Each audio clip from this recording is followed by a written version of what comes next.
Jai Narayan, dear student. Good morning.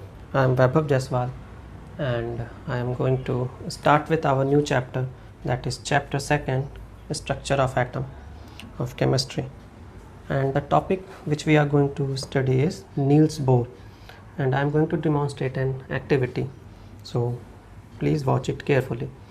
Now suppose this is an nucleus. Suppose this is an nucleus and this is an electron. This is an electron and this is the specific orbit known as cell. This is the specific orbit which is known as cell. Suppose the name of this cell is K cell, this is present. Now what the Niels Bohr said in 1930, that electrons revolving around the nucleus in a specific orbit, and these orbit have definite energy which we call cell or energy level, and the numbers of electrons present in the any energy level or cell can be calculated by the formula 2n square. Like suppose this is the K cell and we can say that it is the first cell, so kn square, putting the value of n is equal to 1, kn is k in K cell we get 2 into 1 square, that is equal to 2 electrons. Maximum electron that can accommodate in K cell is 2. Now in K, L, M, N cell respectively we have 2, 8, 18, 32 electrons, and this is calculated by the formula 2n square, where n is the orbit number. So student, first we are going to see the topics which has been reduced by the CBSE for class 11th in chapter 2, Structure of Atom. So the topic which we are not going to cover is discovery of electron, proton and neutron, atomic number, isotopes, isobars, Thomson model and its limitation, Rutherford model and its limitation. So these topics we are not going to cover, as CBSE board has reduced this topic in the chapter 2. So coming to the next slide, we are going to start with the topic, that is Bohr's atomic model. After the failure of the Rutherford model, the model given by the Bohr was accepted, and the main postulate for the Bohr atomic models I have been written here. So starting with the first postulate, that was atom has a center which is called nucleus. We have also seen that in between the center here is the nucleus, an electron revolve along the boundary of the electron revolve around the nucleus. So this was also said by the Bohr also, that atom has center called nucleus. Now coming to the second postulate of the Bohr atomic model, that is electrons revolve only, this is the main important point, that electron revolves only in fixed circular orbits with fixed energy and fixed velocity. बेटा यहाँ पे जो note करने वाली चीज़ है वो यही है कि इलेक्ट्रॉन जो है वो revolve only in fix circular orbits जो होंगी, देखिए वो फिक्स्ड होती हैं, के एल एम। सपोज़ मैंने 3 ऑर्बिट ले ली, एक के एंड सेकंड वाली जो है आपकी वो एल है एंड थर्ड वाली एम है।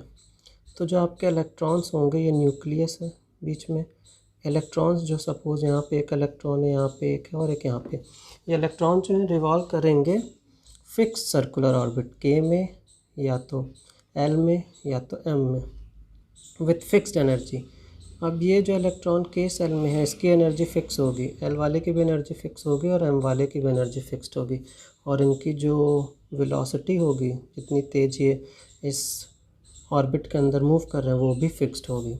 ये नील बोर ने बताया। इससे पहले जो आपके रदरफोर्ड थे, उन्होंने कहा था कि electrons revolve in the vacant space near the nucleus. उन्होंने कहा जो स्पेस खाली वहाँ पे वो रिवॉल्व करेंगे, और उन्होंने ये भी नहीं बताया था रिवॉल्व करते समय अगर इसकी एनर्जी ख़त्म हो गई, और क्योंकि पता है जो भी चीज़ें मोशन में होती हैं वो आपके रेडिएशन इम्पार्ट करती हैं, तो रेडिएशन अगर ये इम्पार्ट कर रहा है तो एनर्जी इसकी ख़त्म हो जाएगी। तो उनका फेलियर इसीलिए हुआ था कि जब एनर्जी लॉस हो जाएगी तो वो न्यूक्लियस में आकर इलेक्ट्रॉन गिर जाएगा, और नील्स बोर ने इसको डिफ़ाइन किया था। हम लोग देखते हैं अभी आगे। तो सेकंड आपको क्लियर हो गया बेटा, electrons revolve only in fix circular orbit with fixed energy and fixed velocity. ये सबसे मेन बहुत इम्पॉर्टेंट पॉइंट था जो रदरफोर्ड ने दिया, नील्स बोर ने दिया, क्योंकि जो आपका रदरफोर्ड का मॉडल था इसी की वजह से फेल हो गया था, क्योंकि उन्होंने ये नहीं बताया था, ऑर्बिट उन्होंने फिक्स नहीं करी थी, एनर्जी के बारे में भी ज़्यादा डिस्कशन नहीं किया था, that's why. Moving to the next slide. Now third जो पोस्टुलेट नील्स बोर ने दिया वो था क्वांटाइजेशन एनर्जी, या हम कह सकते हैं सिंपली क्वांटाइजेशन। क्वांटाइजेशन होता क्या एक्चुअल में, इसको अगर हम बोलें तो electrons revolve only in those orbits for which the angular momentum, see angular momentum it's denoted by L, is integral multiple of h by 2 pi, h by 2 pi.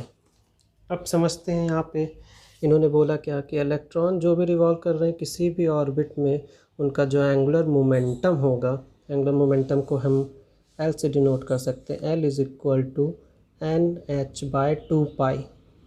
जो angular momentum होगा किसी भी इलेक्ट्रॉन का वो integral multiple होगा। Integral multiple means integer, जैसे कि हम लोग पढ़े ना, तो वहीं से इंटीग्रल आ गया। इंटीजर की वैल्यू जो भी होगी 1, 2 या 3, 1/2 नहीं हो सकती, 1/3 नहीं हो सकती, 1, 2 या 3 वैल्यू होगी, ठीक है।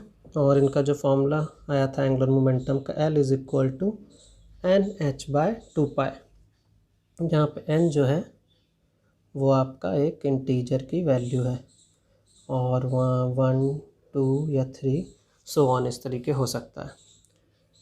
सपोज़ मैंने आपसे एक क्वेश्चन पूछा कि tell me the if electron is revolving in the third orbit, एक इलेक्ट्रॉन है बेटा वो थर्ड ऑर्बिट में रिवॉल्व कर रहा है, तो इसका एंगुलर मोमेंटम बताइए। तो एंगुलर मोमेंटम हम लिख सकते हैं L is equal to NH by 2 पाई।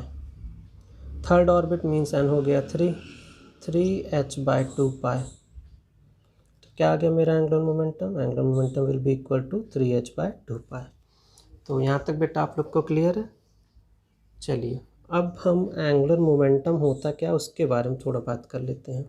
किसके बारे में बात करने जा रहे हैं हम लोग, एंगुलर मोमेंटम, क्योंकि टर्म आया है एंगुलर मोमेंटम। होता क्या एंगुलर मोमेंटम ये भी जानना बहुत ज़रूरी है।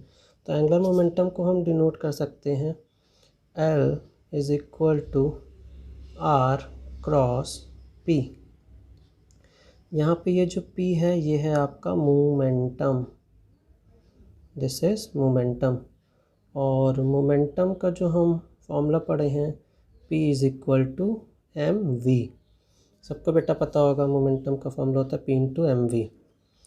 तो यहाँ पे जो आप एंगुलर मोमेंटम देख रहे हैं ये क्या होता है, एंगुलर मोमेंटम को हम सिंपल टर्म में कह सकते हैं मोमेंटम का भी, जो मोमेंटम है P is equal to mv, momentum का भी मूवमेंट।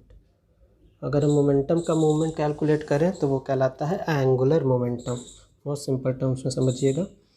सपोज़ हमने एंगुलर मोमेंटम को डिनोट करना है, ये रेडियस है मिडिल वाला R, यहाँ से यहाँ रेडियस से जो मैंने एक लाइन ड्रॉ करी तो ये जो एंगल बना रहा है ये बनाएगा आपका 90 डिग्री का। ऊपर की तरफ ये जो है वेलोसिटी से कोई, सपोज़ ये वेलोसिटी v वेलोसिटी से इलेक्ट्रॉन रिवॉल्व कर रहा है, और जो मिडिल में है यहाँ पे ये इसका रेडियस है। तो रेडियस और वेलोसिटी के बीच जो हमारा एंगल बन रहा है वो कितना बन रहा है 90 डिग्री का। कहीं पे भी आप देख लीजिए, सपोज़ इस पॉइंट पे मैं देखता हूँ तो यहाँ पे इधर तरफ मूवमेंट कर रहा होगा, और इसका जो मास होगा वो कितना होगा मास आपका इसका होगा m, सपोज ये m मास है। अब अगर हम इसका एंगुलर मोमेंटम निकालें तो हम फिर से वही लिख सकते हैं, that is L is equal to R into mv क्यों लिख दिया मैंने, मोमेंटम जो p लिखा था p की वैल्यू मैंने mv रख दिया। और इसको अगर हम सिंप्लीफाइड करें तो ये हो सकता है r vector mv sine theta. अब ये साइन थीटा कहाँ से आया, आप देखिए r और v के बीच, r and v radius and velocity के बीच कितने डिग्री का एंगल बन रहा है, 90 डिग्री। तो हम रख सकते नहीं है, 90 डिग्री का बन रहा है तो साइन 90 डिग्री बन रहा है, r mv sine theta, that will be equal to mv r sine 90 degree. जो r के ऊपर वेक्टर लगा इसको हम हटाएंगे तो ये साइन 90 डिग्री में कन्वर्ट कर लेंगे। साइन 90 की वैल्यू होती है 1, तो हमारा सिंपल जो है L आ गया mv_r। तो बेटा यहाँ तक सबको क्लियर है, एंगुलर मोमेंटम की वैल्यू देखिए आ गई mv_r। Angular momentum, so angular momentum जैसा कि हमने पिछले वीडियो में देखा था, that is L vector is equal to R vector into P vector. और एंगुलर मोमेंटम का जो हमारा रिज़ल्ट आया था लास्ट में वो था L is equal to mv_r। तो बेटा यहाँ तक तो सबको याद होगा। चलिए अब हम लोग निकालना सीखते हैं इसके आगे। अब हम लिख सकते हैं L is equal to mv_r। mv_r क्या है हमारा, आप देख रहे हैं यहाँ से mv_r L के इक्वल है ना।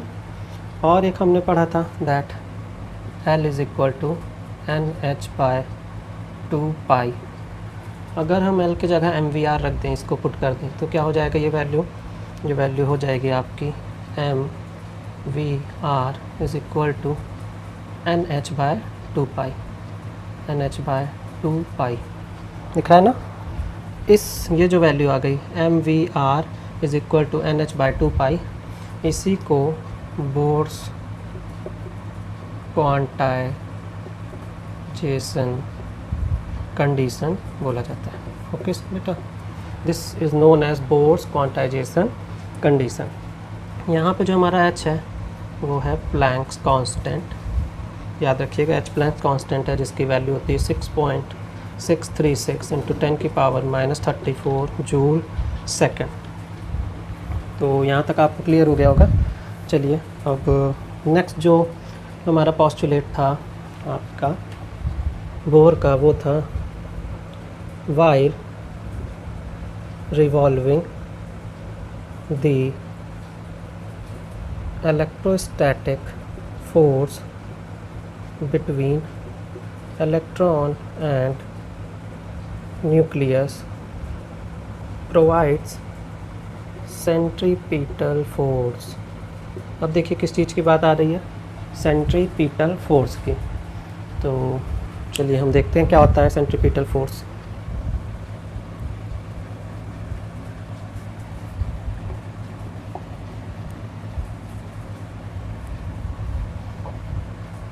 चलिए सपोज हम एक पॉजिटिव चार्ज, ये न्यूक्लियस है पॉजिटिव चार्ज, और यहाँ पे इलेक्ट्रॉन रिवॉल्व कर रहा है। अब जब इलेक्ट्रॉन रिवॉल्व कर रहा है तो वो कहाँ रिवॉल्व करेगा, आउटर मोस्ट यहाँ पे। तो यही इलेक्ट्रॉन क्या लगाता है आपका सेंट्रीपिटल फोर्स।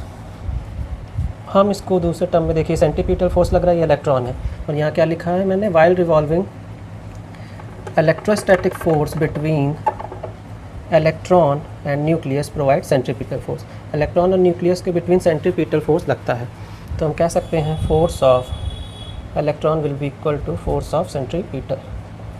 अब अगर हम कहें कि Q1 और Q2 दो चार्जेस हैं, r डिस्टेंस से सेपरेटेड है, तो F ऑफ E ये आपने पहले पढ़ चुका है 1/4πε0 Q1 Q2 अपॉन r²।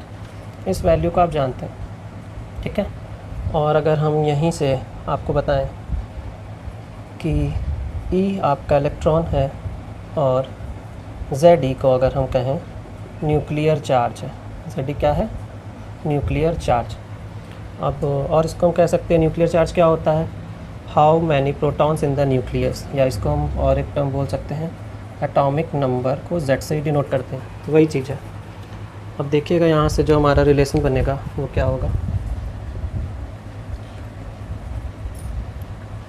अब FE/FC के इक्वल करेंगे तो F of C centripetal force जो होता है वो काइनेटिक एनर्जी के इक्वल होता है, mv²/r आएगा। अब हम लिख सकते हैं, देखिए Fe भी आ गया, FC भी आ गया, Fe को FC के इक्वल कर दें तो क्या हो जाएगा 1/4πε0 Q1 Q2/r² is equal to mv²/r। ठीक है। अगर हम Q1 Q2 के जगह सपोज़ Q1 आपका E है एंड Q2 आपका ZE है, तो अब आपका ये इक्वेशन क्या हो जाएगी 1/4πε0 EZE/r² that is equal to mv²/r। और इसको अगर हम सिंप्लीफाइड करें तो EZE है ना, E और E दो बार रिपीटेड है, इसको हम कह सकते हैं 1/4πε0 ZE²/r² is equal to mv²/r। इस वैल्यू को बेटा याद रखिएगा, ये बहुत इंपॉर्टेंट है, आगे भी इससे हमारा बहुत न्यूमेरिकल सॉल्व होंगे। This is your equation number 2। ठीक है। पोस्टुलेट था while revolving in a particular orbit an electron neither gain energy nor loses energy. इसका मतलब क्या हो गया, जो एनर्जी होगी, एनर्जी ऑफ एन ऑर्बिटल या सेल, वो हमेशा क्या होगी, फिक्स्ड होगी। याद रखिएगा, ये भी किसने बोला था, ये बोर ने अपना नेक्स्ट पोस्टुलेट दिया। या हम कह सकते हैं कि जो सेल होंगी वो एक स्टेशनरी एनर्जी लेवल पे होंगी। सेल्स स्टेशनरी एनर्जी लेवल है। सपोज़ आपका n अगर 1 है तो इसको हम कहते हैं कि n अगर 2 आता है तो L, n is equal to 3 है, m, n is equal to 4 है तो n। ये आप जानते हैं कि L, m एंड n से।